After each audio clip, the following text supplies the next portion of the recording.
হরে কৃষ্ণ। আগামী 29শে মার্চ শনিবার চৈত্রী অমাবস্যার দিন, বছরে দ্বাদশ অমাবস্যার মধ্যে একটা শ্রেষ্ঠ অমাবস্যা হচ্ছে এই চৈত্র মাসের চৈত্রী অমাবস্যা। তাই এই শুভ দিনে কিছু করেন কিংবা না করেন, ভুলেও খেতে নেই এই খাবারগুলো। আজকের এই পর্বে আমরা জানার চেষ্টা করব এই অমাবস্যার দিনে যে খাবারগুলো ভুলেও খাওয়া উচিত নয়, এতে জীবনে তথা সাংসারিক জীবনে অমঙ্গল আসে। পাশাপাশি শাস্ত্রে এই অমাবস্যার বিশেষ মাহাত্ম্য কথা বর্ণনা করা হয়েছে। আমাদের সকলেরই আজকের এই গুরুত্বপূর্ণ তথ্যগুলো জানা প্রয়োজন। সকলকে স্বাগতম জানাচ্ছি আমাদের এই ধর্মীয় তথ্যমূলক চ্যানেলে। আমরা চেষ্টা করি এরকমই সনাতন ধর্মের ধর্মীয় তথ্যগুলোকে আপনাদের সাথে উপস্থাপন করতে, শেয়ার করতে। তাই আসুন আগামী কিছুক্ষণ সময় একসঙ্গে ধৈর্য ধরে আজকের এই গুরুত্বপূর্ণ তথ্যগুলো জেনে নেই। আশা করছি আজকের এই তথ্যগুলো আপনাকে অবশ্যই সমৃদ্ধ করবে। ভালো লেগে থাকলে অবশ্যই একটা লাইক করে কমেন্টে আপনার ইষ্ট দেবতার নামটি অথবা জয় শ্রীকৃষ্ণ ভগবানের জয় একবার হলেও লিখে যাবার অনুরোধ জানাচ্ছি। দেখেন, যে কোনো অমাবস্যা অত্যন্ত শুভ দিন। যদিও আমরা অনেকে অমাবস্যাকে অশুভ বলে জানি, কেননা এই সময় চতুর্দিক অন্ধকার থাকে। নদীতে যেরকম জোয়ার ভাটা হয়, বলা হয়েছে তেমনি প্রকৃতিতেও জোয়ার ভাটা হয়। মাসের মধ্যে পূর্ণিমার সময় প্রকৃতি ঊর্ধ্বমুখে থাকে এবং অমাবস্যার সময় মানুষের জীবন প্রবাহ পর্যন্ত নিম্নমুখে থাকে। তাই সেই অমাবস্যা তিথি এটি সাধনা করার জন্য অত্যন্ত শুভ এবং শ্রেষ্ঠ দিন। অনেক সাধকেরা পর্যন্ত অপেক্ষা করে থাকে এই অমাবস্যার জন্য, কেননা অমাবস্যায় সাধনা করলে এতে অত্যন্ত সহজে আগানো যায়, মানে ফল লাভ করা যায়, বিশেষ করে তন্ত্রশাস্ত্র মতে। তো সেই যে অমাবস্যা, বছরে আমরা তো জানি 12 মাসে 12টা অমাবস্যা রয়েছে। তার মধ্যে একটা গুরুত্বপূর্ণ অমাবস্যা হচ্ছে এই চৈত্র মাসের চৈত্রী অমাবস্যা। কেননা এই মাসটি হচ্ছে চৈত্র মাস। এই মাসকে বলা হয় প্রভু শিবের মাস। শুধু তাই নয়, এই মাসে নীল পুজো করা হয়, শিবের একটি পুজো। প্রভু শিবের পুজো করার মাধ্যমে যারা ইহজীবনের সুখ শান্তি সমৃদ্ধি কামনা করেন, শিব পুজো করা তাদের জন্য এটি অত্যন্ত মঙ্গলজনক। তো সেই শিবের পুজো এই চৈত্র মাসের শেষের দিকে শিবের পুজো করা হয়। পাশাপাশি বলা হয়েছে এই শিব যার উপাসনা করে, স্বয়ং ভগবান শ্রী রামচন্দ্র প্রভু শিবও কিন্তু পঞ্চমুখে রামের নাম জপ করে, যে রাম ভগবান জগতে রামের মতো কোনো ছেলে পাবে না, তারপরে সীতার মতো কোনো মেয়ে পাবে না। যে রাম ভগবান, তার জীবনীতে কোনো কলঙ্ক নেই। সে রামচন্দ্রের উপাসনা করে কিন্তু স্বয়ং শিবজি মহারাজ। আর সেই রামচন্দ্র ভগবান পর্যন্ত এই চৈত্র মাসের নবমী তিথিতে আবির্ভূত হয়েছিল, যাকে বলা হয় রামনবমী। প্রত্যেকটা ব্যক্তির উচিত সেই রামনবমী তিথি একান্ত ভক্তি এবং শ্রদ্ধার সহিত পালন করা। রামচন্দ্র ভগবান জগতে এই কৃষ্ণলীলায় পর্যন্ত তার জীবনীতেও কলঙ্ক রয়েছে, কিন্তু রামের জীবনীতে কেউ কখনো কোনো কলঙ্ক দিতে পারেনি। সে রাম কিন্তু এই চৈত্র মাসেই আবির্ভূত হয়েছিল। রাম জয়ন্তী আপনারা প্রত্যেকেই রামচন্দ্রের নবমী তিথি ভালো করে পালন করবেন। এবং রামচন্দ্রের সব থেকে কাছের ভক্ত হচ্ছে কিন্তু হনুমান। রাম ভক্ত হনুমান, হনুমানের মতো ভক্ত জগতে দ্বিতীয় খুবই দুর্লভ। প্রভু শিবেরই অবতার হচ্ছে কিন্তু এই হনুমানজি, মহাবলশালী হনুমান। সেই হনুমান তিনি কিন্তু রামের ভক্ত এবং এই মাসেই স্বয়ং রামচন্দ্র ভগবান আবির্ভূত হয়েছে। আবার এই চৈত্র মাসের পূর্ণিমাতেই কিন্তু হনুমানজি আবির্ভূত হয়েছিল, যাকে বলা হয় হনুমান জয়ন্তী। তো মূলত এই জন্য এই চৈত্র মাসকে অত্যন্ত শুভ এবং গুরুত্বপূর্ণ মাস বলা হয়েছে। তাই এই মাসটি আমাদের একটুকু আলাদাভাবে পালন করা উচিত। এই মাসে সম্ভব হলে নিরামিষ খাবার খেতে হয়, ভগবানের প্রসাদ গ্রহণ করতে হয়। তা না পারলেও আপনারা অন্তত পক্ষে এই যে অমাবস্যার দিন, চৈত্র মাসের শনিবারে পড়েছে এই অমাবস্যা, এই অমাবস্যাতে মনে রাখবে সনাতন শাস্ত্রের এত শাস্ত্র রয়েছে আমাদের সনাতন ধর্মে, যা এক জীবনে অধ্যয়ন করে সম্পন্ন করা প্রায় অসম্ভব। তার মধ্যে একটা গুরুত্বপূর্ণ শাস্ত্র হচ্ছে তন্ত্রশাস্ত্র। এই তন্ত্রবিদ্যার মাধ্যমে মানে এমন কোনো কার্য নেই যা করা যায় না তন্ত্রশাস্ত্র প্রয়োগের মাধ্যমে। কিন্তু আমরা অনেকে আছে তন্ত্রবিদ্যা প্রাপ্ত করি, কিন্তু কি করি, সেই তন্ত্রমন্ত্র অশুভ কাজে নিজের স্বার্থের জন্য প্রয়োগ করি। মনে রাখবে, কোনো তন্ত্রমন্ত্র কখনো নিজের স্বার্থের জন্য প্রয়োগ করা উচিত নয়। নিজের স্বার্থ সিদ্ধির জন্য একজনকে বশীকরণ করা, এটি সব থেকে ভয়ানক পাপের। এজন্য তন্ত্রমন্ত্রটি ভালো নয়, এটি তামসিক বিদ্যা। তথাপিও অনেকের আছে তন্ত্র মন্ত্রবিদ্যা জেনে থাকেন, সেক্ষেত্রে ভালো কাজে প্রয়োগ করার চেষ্টা করবেন, কিন্তু অশুভ কাজে প্রয়োগ করা উচিত নয়। তো বেশিরভাগ যেদিনে সেই তন্ত্রবিদ্যা প্রয়োগ হয়ে থাকে সেটি কিন্তু অমাবস্যার দিন। তাই সকল কিছু মিলিয়ে এই অমাবস্যার দিনকে অত্যন্ত শুভ এবং মঙ্গলজনক বলা হয়েছে। এই অমাবস্যাতে কিছু কাজ ভুলেও করতে নেই, যার মধ্যে প্রথমত হচ্ছে, যেহেতু অমাবস্যার দিনে অশুভ শক্তির বৃদ্ধি হয়, মানে অশুভ শক্তি বলতে ভূত প্রেত আদির বৃদ্ধি হয়, তো সেজন্য এই অমাবস্যার রাত্রিতে বিশেষ করে গর্ভবতী মায়েদের একাকী কখনো চুল খোলা রাখা উচিত নয়, একাকী কখনো উঠানে যাওয়া উচিত নয়। আপনি হয়তোবা মূত্র বিসর্জন করতে যাবেন, সেক্ষেত্রে একাকী না যাওয়াই ভালো বাহিরে অমাবস্যার রাত্রিতে, এতে অশুভ শক্তি ভর করার সম্ভাবনা থাকে। এই অমাবস্যার দিনটি দেখে শুনে তারপরে কার্য করতে হয়। আমরা প্রথমত জেনে নিচ্ছি এই অমাবস্যা তিথি কতক্ষণ থেকে কতক্ষণ থাকবে। অমাবস্যা শুরু হবে মূলত আগামীকালকে 28শে মার্চ শুক্রবার রাত 7টা 1 মিনিট থেকে, থাকবে মূলত 29শে মার্চ শনিবার বিকাল 4টা 51 মিনিট পর্যন্ত। এই সময়টুকুর মধ্যে এই চৈত্রী অমাবস্যা তিথি থাকবে। সেজন্য উদয়া তিথি মেনে আমাদের এই অমাবস্যা পালন করতে হবে শনিবার, মানে শনিবার দিনটি 29শে মার্চ, এই দিনে আমাদের অমাবস্যা পালন করতে হবে। অনেকে আছে অমাবস্যায় কালী পুজো করে, মানে যেমন সবাই তো আর কৃষ্ণ পুজো করে না, অনেকের মা কালীর প্রতি ভক্তি রয়েছে। ভগবানের কাছে একটা মনস্কামনা বললে ভগবান কিন্তু সহজে তার ভক্তদের মনোবাসনা পূর্ণ করে না। ইহজগতের সম্পদ ভগবান কিন্তু সহজে তার ভক্তদের দেয় না, কিন্তু দেবদেবীদের পুজো করার ফলে সেই ভক্তদের বাঞ্ছিত ধন সহজেই তাদেরকে প্রদান করে থাকে। বিধায় সাধারণ মানুষ দেবদেবীর বেশি পুজো করে, তো সবাই ভগবান বিষ্ণুর পুজো করে না। কিন্তু যারা কালী মায়ের পুজো করেন, সেই মায়ের পুজো করা এটিও কিন্তু অত্যন্ত সৌভাগ্যজনক। মায়ের পুজো করার মাধ্যমে জীবনে সকল অশুভ কেটে যায়। কারো সাধ্য নেই, যারা মা কালীর ভক্ত হয় প্রকৃতই তাদের ক্ষতি করতে পারে। তো সেই কালী পুজো করা অমাবস্যার দিনে অত্যন্ত শুভ বলা হয়েছে, কিন্তু সেই পুজো কখন করতে হবে, কেননা অমাবস্যা 2 দিনেই থাকবে। সেক্ষেত্রে মনে রাখবে, যারা পুজো করবেন তারা আপনারা আগের দিনের মানে শুক্রবার রাত্রিতে করবেন, কেননা কালী পুজো করতে হয় অমাবস্যা থাকাকালীন। তো অমাবস্যা আবার বলা আছে কালী পুজো করতে হয় গভীর রাত্রে, সেক্ষেত্রে অমাবস্যা ছেড়ে গিয়েছে এমন সময় কালী পুজো করলে ফল হবে, কিন্তু ততটা ফল হবে না। তাই অমাবস্যা থাকাকালীন কালী পুজো করতে হয়, তো সেই পুজো করতে হবে কিন্তু শুক্রবার। যারা গভীর রাত্রে করতে চান তারা গভীর রাত্রে পুজো করতে পারেন, না হলে সকালবেলা পুজো করবেন। আপনারা এভাবে করে পুজো সম্পন্ন করবেন। এবং অনেকে প্রশ্ন করেন যে ব্রত কি করতেই হবে, যেমন অনেকে বলে থাকে অমাবস্যায় ব্রত করার কথা, পূর্ণিমায় অনেকে ব্রত করে। যেমন সংসারে যদি দারিদ্রতা থাকে, এক একটা ব্রতের এক একটা মানে প্রভাব। যেমন বৃহস্পতিবার যদি কেউ ব্রত করে, এর ফলে তার সংসারের দারিদ্রতা দূরীভূত হয়। বৃহস্পতিবারে ব্রত করে মা লক্ষ্মীর পুজো করতে পারলে, এই যে পাপমোচনী একাদশী ব্রত গিয়েছে, এই পাপমোচনী একাদশী ব্রত পালন করলে ব্যক্তির সর্বপাপ হইতে মানে মোচন হয়ে থাকে। এরকম করে এক একটা ব্রতের এক একটা মহিমা। তো আপনি এই অমাবস্যায় যে ব্রত করতেই হবে এরকম কোনো নিয়ম নেই। আপনি বিশেষ কিছু মানে বিশেষ তিথিগুলো, যেমন একাদশী তিথি, তারপরে এই যে রামনবমী আসবে, হনুমান জয়ন্তী, এগুলো আপনারা পালন করুন, কিন্তু অমাবস্যায় ব্রত না করলেও হবে। তবে বলা হয়েছে অমাবস্যাতে কিছু খাবার ভুলেও খাওয়া উচিত নয়। সর্বোত্তম হচ্ছে ভগবানের প্রসাদ গ্রহণ করা। আর এই প্রসাদে সর্বদুঃখানাম হানিরস্য পূজায়তে, যারা জীবনের সমস্ত দুঃখ দূরীভূত করতে চান তাদের জন্য বলা হয়েছে ভগবানের প্রসাদ গ্রহণ করা। এর উপরে শ্রেষ্ঠ কোনো মাধ্যম নেই। কলিযুগে যদিও আমরা জানি নাম সংকীর্তন সর্বশ্রেষ্ঠ, কিন্তু এই কলিযুগের উদ্ধারের আরেকটা উপায় রয়েছে, তা হচ্ছে ভগবানের প্রসাদ গ্রহণ করা। এই ভোগ দর্শন করলেও দুর্ভাগ্য দূরীভূত হয়ে থাকে। ভগবানের ভোগ শুধু প্রতিদিন যারা দর্শন করে, তাহলে বুঝতে পারেন সেই প্রসাদের মাহাত্ম্য কতটা জগতে। এমনকি শাস্ত্রে এরকম একটা কাহিনী পাওয়া যায়, সৃষ্টির প্রারম্ভে কিন্তু জগতে এই প্রসাদ ছিল না। তখন মানে সবাই নিজের মতো করে খাবার খেত। তো নারদ মুনি কি করতো, ভগবান বিষ্ণুকে মা লক্ষ্মী নিজে রন্ধন করে সেই ভোগ ভগবানকে নিবেদন করতো, বিষ্ণুকে সাক্ষাৎ।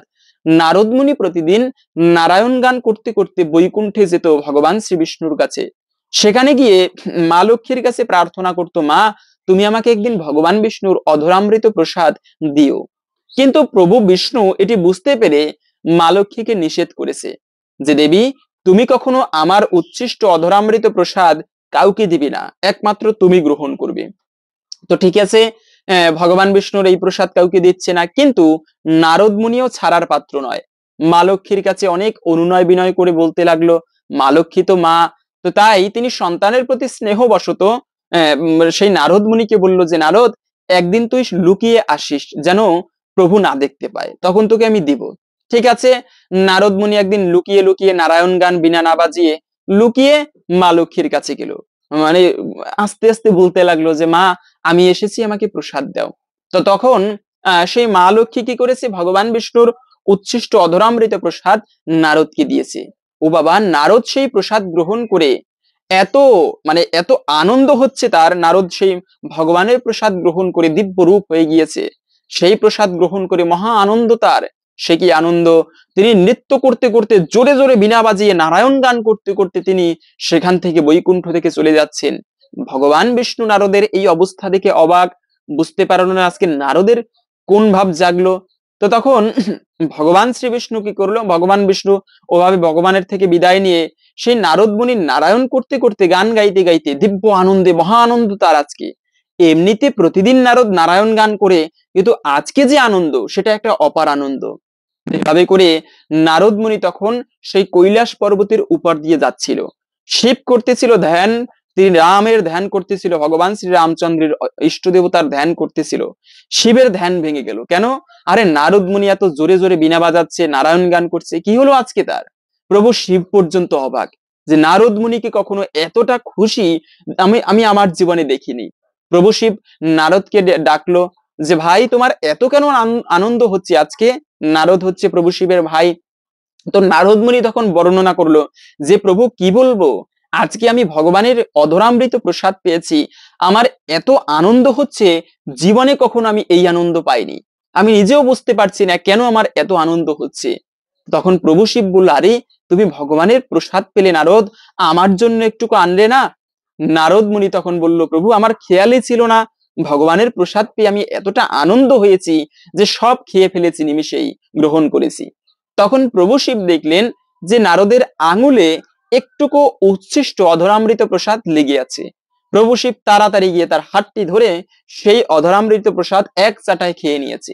এই একটু প্রসাদ তো প্রসাদই, প্রসাদ সেটা বেশি হোক আর প্রসাদ এক চিমটি হোক, প্রসাদ প্রসাদ একই কার্য করে। প্রভু শিব এই যে কণিকা প্রসাদ গ্রহণ করেছে, শিবেরও সে কি আনন্দ, দিব্য আনন্দ শুরু হলো, ডুম্বধ্বনি উচ্চারণ করতে লাগলো, নৃত্য শুরু করলো, সে কি নৃত্য, পৃথিবী কম্পিত হতে লাগলো। এবারে নারদের সাথে প্রভু শিবও যোগ দিল, নারদ নারায়ণ গান করে আর শিব নৃত্য করে দুই বাহু তোলে, সে কি নৃত্য শুরু করলো। ওদিকে মা পার্বতী, তিনি মনে মনে ভাবলো, আরে প্রভু শিবকে আনন্দ দেখেছি, কিন্তু আজকের মতো এত আনন্দ তো দেখিনি। প্রলয়ের নৃত্য শুরু করেছে। মা পার্বতী এই শিব এবং সেই নারদের কাছে উপস্থিত, গিয়ে বলল যে প্রভু আপনারা কেন নৃত্য করছেন? তখন নারদ মুনি বলল, দেবী, আমরা হচ্ছে ভগবানের অধরামৃত প্রসাদ গ্রহণ করেছি, যে কারণে আজকে আমাদের এত দিব্য আনন্দ হচ্ছে। তখন মা পার্বতী তিনি অভিমান করলেন, দুঃখ করলেন, আরে আপনারা সেই প্রসাদ গ্রহণ করলেন, কিন্তু আমার জন্য একটুকু প্রসাদ রেখে দিলেন না, দুঃখ করে বসে রইলেন। তখন প্রভু শিব অনেক বোঝাচ্ছে, কিন্তু মা পার্বতী বুঝছে না।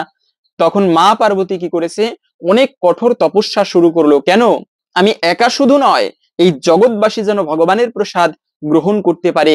মা পার্বতী সেই সাধনা শুরু করলো।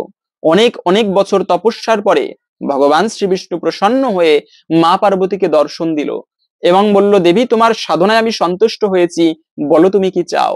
মা পার্বতী বললেন, প্রভু, এই যে তোমার প্রসাদ, যে প্রসাদ গ্রহণ করলে ব্যক্তির সমস্ত দুঃখ হরণ হয়ে যায়, তো তুমি আমাকে কৃপা করো, আমি একা শুধু নয়, সমস্ত জীব, আমার প্রত্যেকটা সন্তান যেন তোমার এই প্রসাদ গ্রহণ করতে পারে।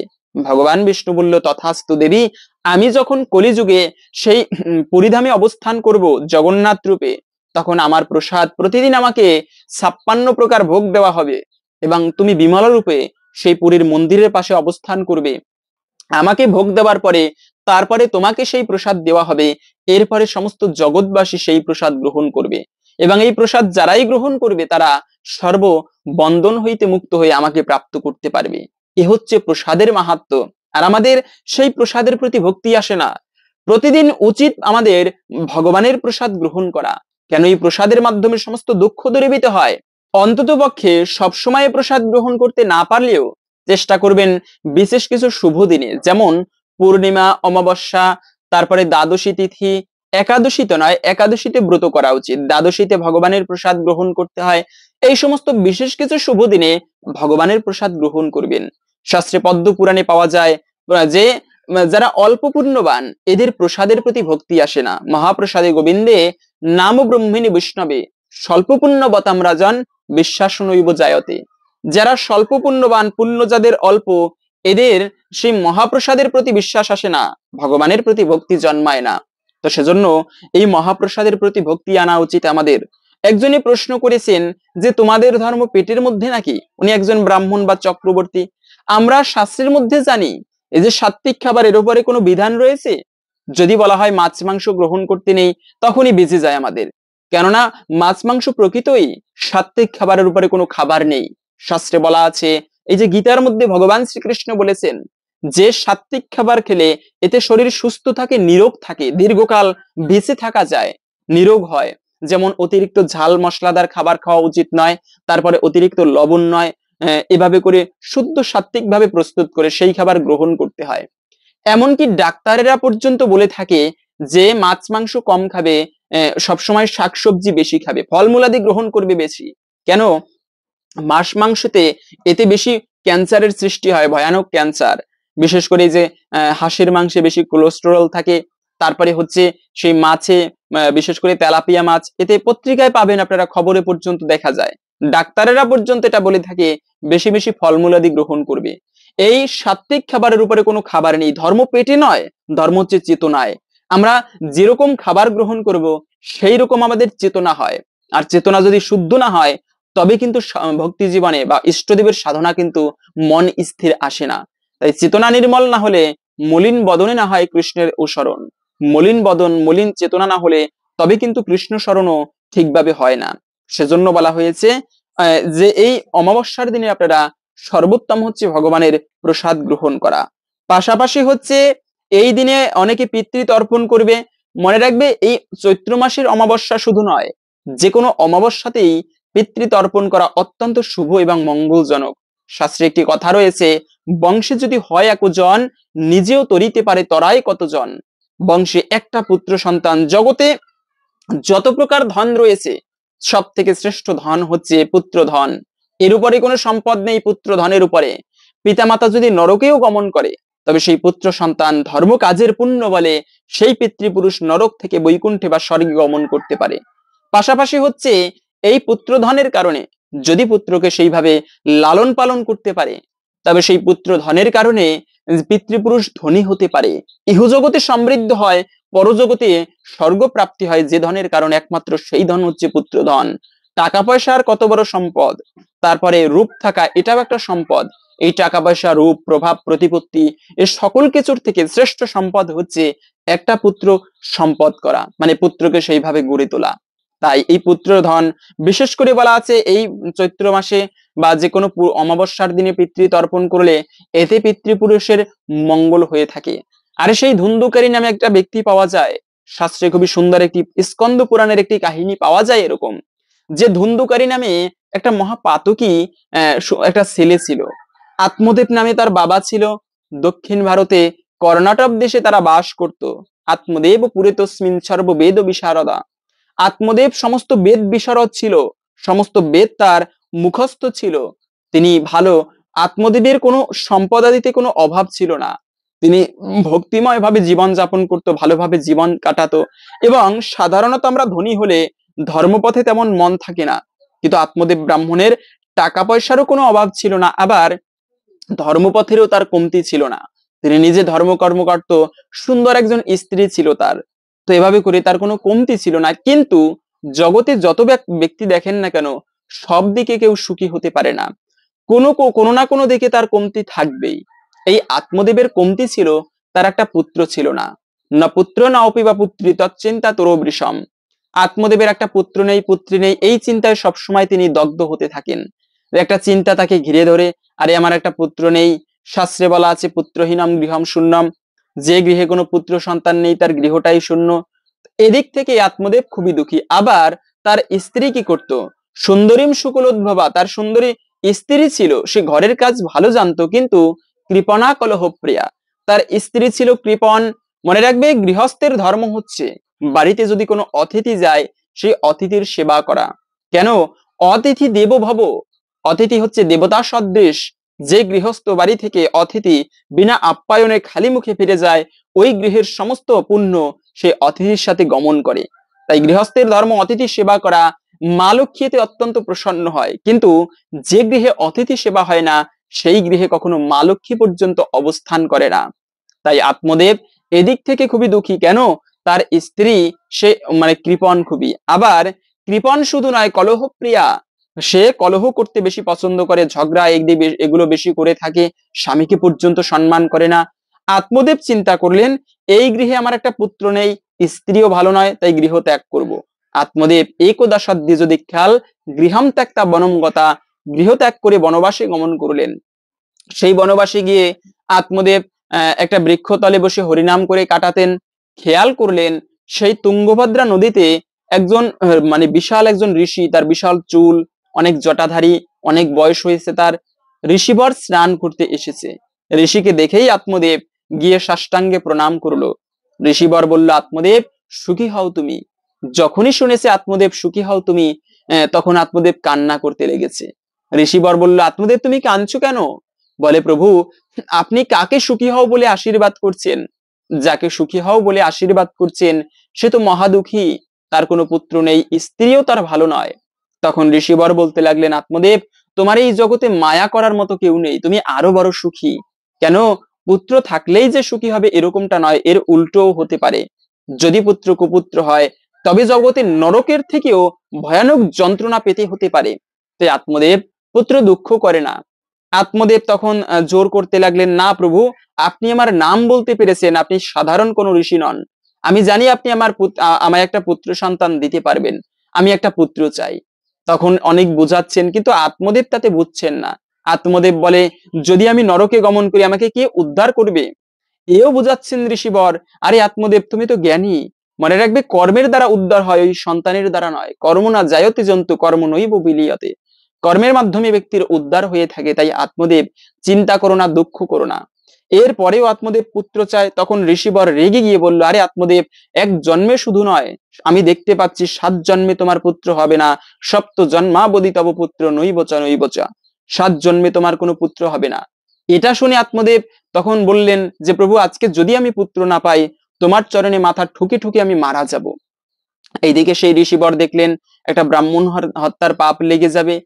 তখন চিন্তা করলেন, যা আছে এই ব্রাহ্মণের কপালে তাই হবে। ঋষিবর কি করলেন, একটা দিব্য ফল সেই আত্মদেবকে দিয়ে বললেন, আত্মদেব এই ফলটা তোমার স্ত্রীকে খাওয়াবে, তাহলে তোমার একটা পুত্র হবে।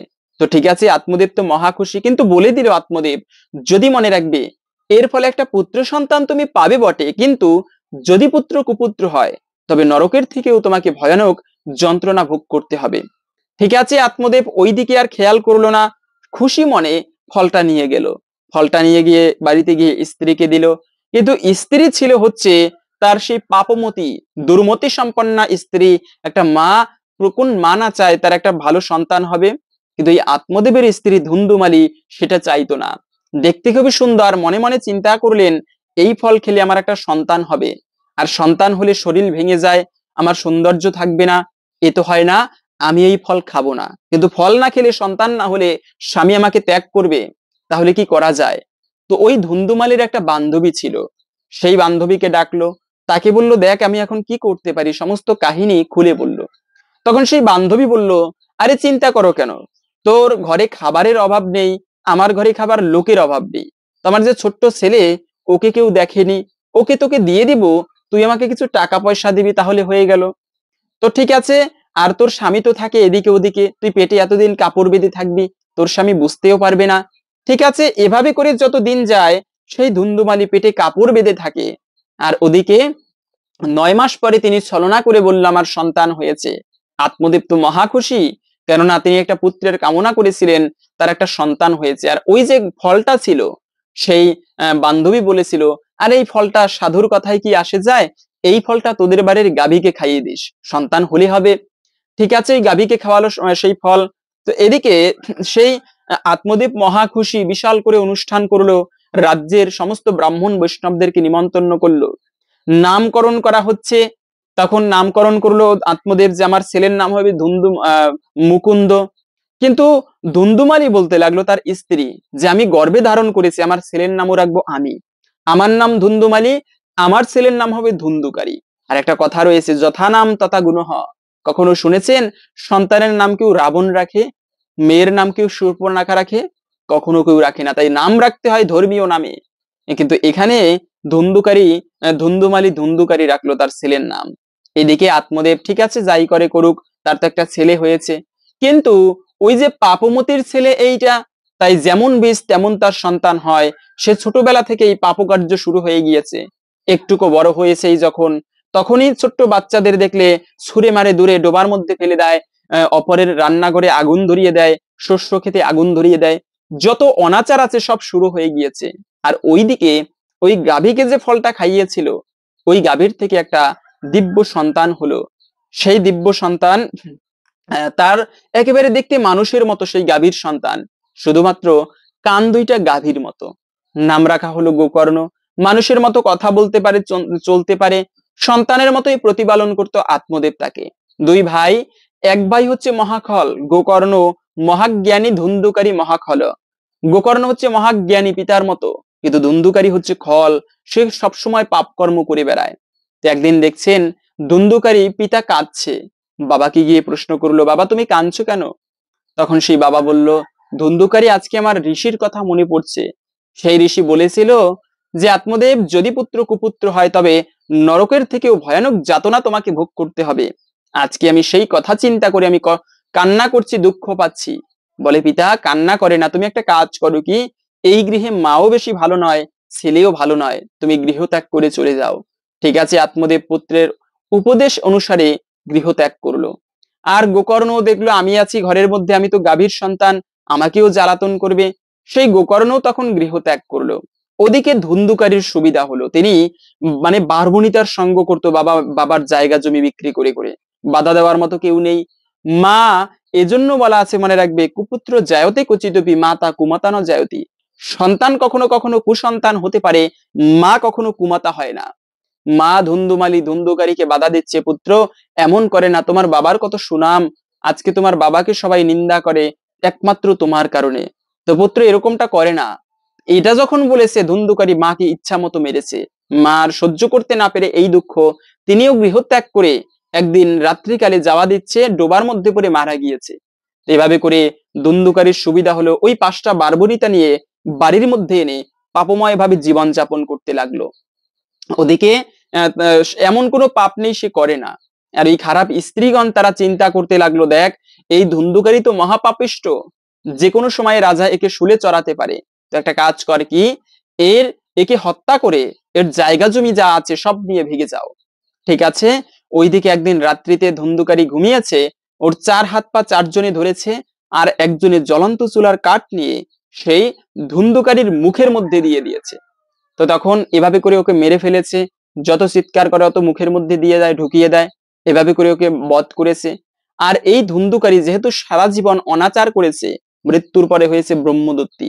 আর যদি কেউ অপমৃত্যু হয়, পিণ্ডদান করলেও সহজে কিন্তু তার মুক্তি হয় না।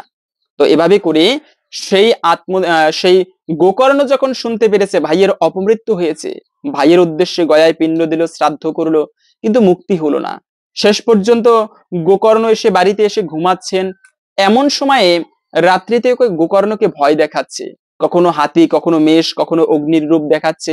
গোকর্ণ ভয় না পেয়ে একটুকু মন্ত্রপুত করে জল, বিষ্ণু মন্ত্র উচ্চারণ করে সেই জল সেই ধুন্ধুকারীর গায়ে ছিটিয়ে দিল। আর ধুন্ধুকারী কথা বলার শক্তি অর্জন করলো, তার দিব্য চেতনার উদয় হলো। প্রশ্ন করলো, কে তুমি? ধুন্ধুকারী বলল, অহম ভ্রাতা তদীয় অস্মি ধুন্ধুকারী তিনামতা। ভাই আমি তোমার পাপিষ্ট ভাই সেই ধুন্ধুকারী।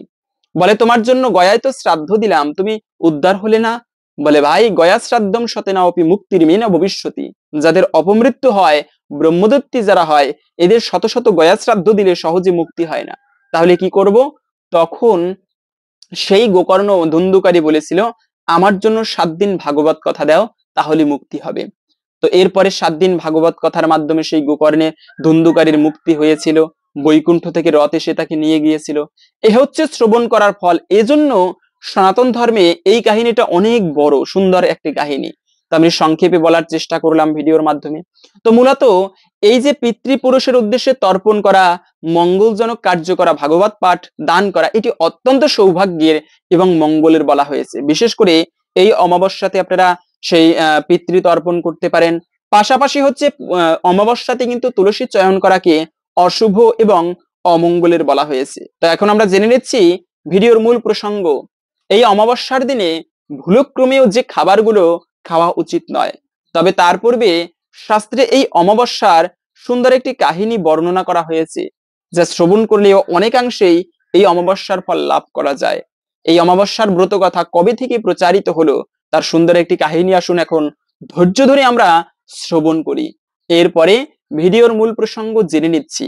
অমাবস্যার ব্রত কথা। এক গরিব ব্রাহ্মণের একটি ছেলে ছিল। ছেলেটি 16 বছরের হতেই ব্রাহ্মণ তার বিয়ে দিলেন। তারপর ছেলেটি একদিন কোথায় নিরুদ্দেশ হয়ে চলে গেল কেউ জানতে পারলো না। তার বাবা মা ও বউ সব কেঁদে কেটে পাড়া মাথায় করলো। কিছুদিন পরে ব্রাহ্মণেরও মৃত্যু হলো। ব্রাহ্মণী বউটিকে নিয়ে দুঃখ কষ্টে কাল কাটাতে লাগলেন। একদিন একজন অতিথি এসে বললেন, মাগো, আমায় 4টি ভাত দিবে মা? ব্রাহ্মণী বললেন, আমার এমন কি কপাল বাবা যে অতিথির সেবা করব? শাক ভাত আমার যা আছে 4টি খেয়ে যাও। বউ তেল এনে দিলেন। অতিথি তেল মেখে স্নান করে এলেন। তারপরে অতিথি বললেন, মা, আমায় তোমার ছেলের কাপড়খানি আমায় দাও, আর আমি তা পরি। আর তোমার ছেলের খড়ম দুখানিও আমায় দাও। ব্রাহ্মণী কাঁদতে কাঁদতে খড়ম এনে দিয়ে বললেন, এই বাবা বুকে করে রেখেছি, তুমি ওই পরো। ভাত দিতে গেলে অতিথি বললেন, আমায় তোমার ছেলের থালে ভাত দাও, আর সেই গ্লাসে জল দাও, তা না হলে আমি ভাত খাবো না। বউ তখন রাগ করে বলতে লাগলেন, অতিথির এ তো আবদার কেন? না খাবে নাই খাবে, চলে যাক। ব্রাহ্মণী বললেন, দাও বৌমা, থালা গিলাস বার করে দাও। ও থালায় আর কে খাবে? তবু অতিথির সেবা হলে সার্থক হবে। বউ রাগে গড়গড় করতে করতে থালা গিলাস বার করে দিলেন। অতিথি ভাত খেয়ে ঘরে বিছানায় শুয়ে বললেন, মা, তোমার বউকে একটুকু পাঠিয়ে দাও, আমার পা টিপে দেবে। বউ রাগ করতে লাগলেন। শাশুড়ি বললেন, যাও বৌমা, অতিথির সেবা করলে পরকালে ভালো হবে। বউ যেমনি ঘরের ভেতরে গেলেন, অমনি আপনি কপাট বন্ধ হয়ে গেল। গিন্নি দরজা ঠেলাঠেলি করতে লাগলেন। বউ অনেক চেষ্টা করলেন, কিন্তু কিছুতেই খোলা গেল না। বউকে দুঃখিত দেখে অতিথি বললেন, তুমি কি আমায় চিনতে পারছো না? আমি যে তোমার স্বামী। ব্রাহ্মণের ছেলেটির নাম ছিল সূর্য। বউ তখন স্বামীর পদসেবা করতে লাগলেন।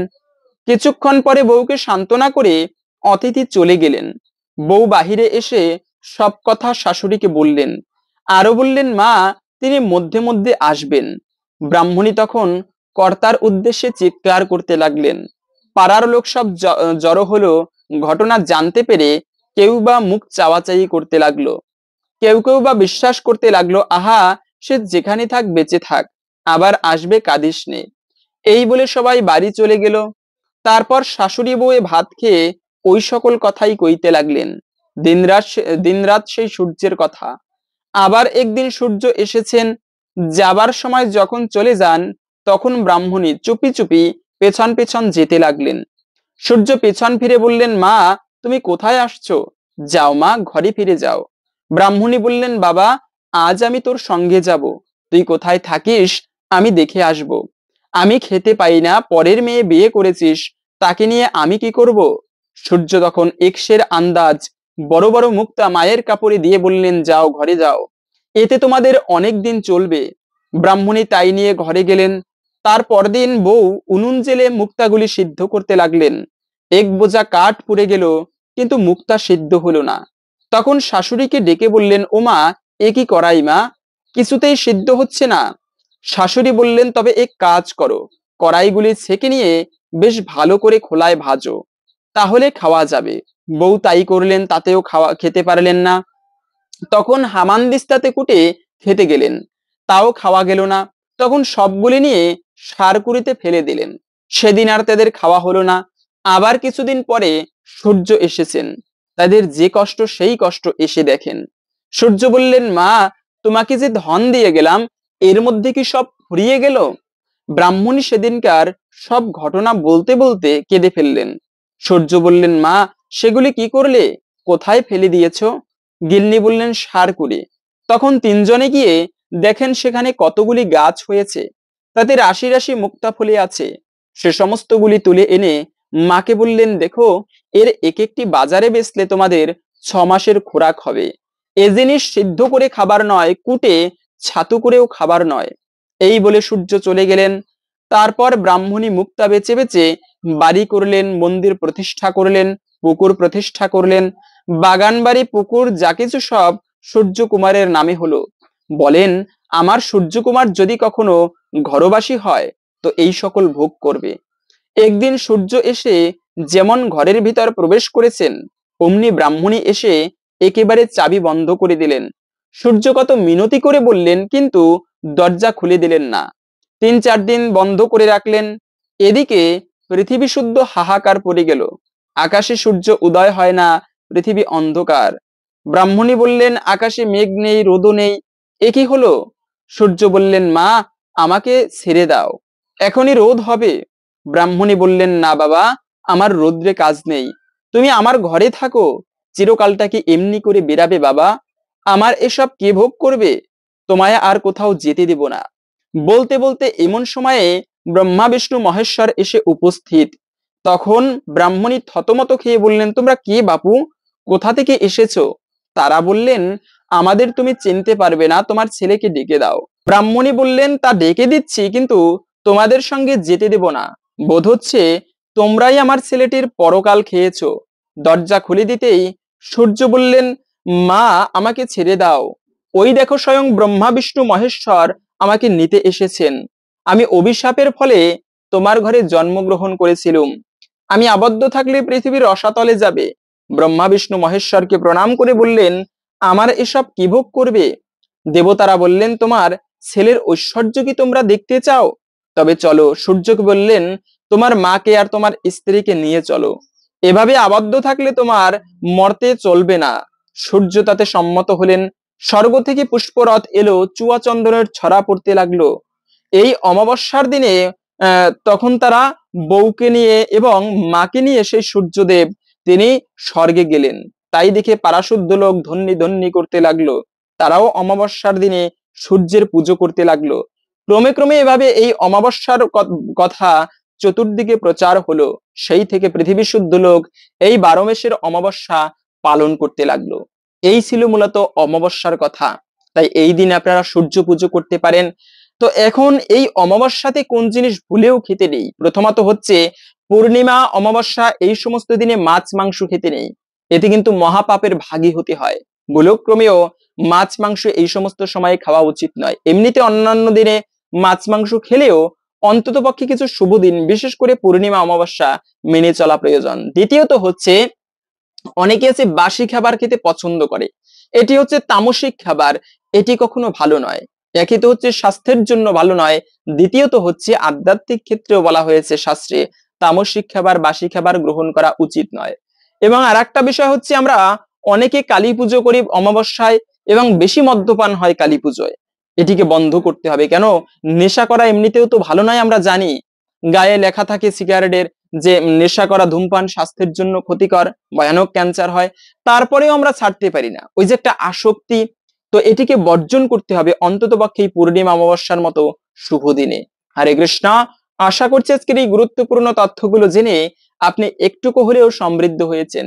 ভালো লেগে থাকলে অবশ্যই একটা লাইক করে কমেন্টে আপনার ইষ্ট দেবতার নামটি অথবা জয় শ্রীকৃষ্ণ ভগবানের জয় একবার হলেও লিখে যাবার অনুরোধ জানাচ্ছি। ভগবান শ্রীকৃষ্ণের কৃপায় সকলের জীবনে মঙ্গল হোক, এই কামনা করে আজকের ভিডিওটি এখানে সমাপ্ত করছি। হরে কৃষ্ণ।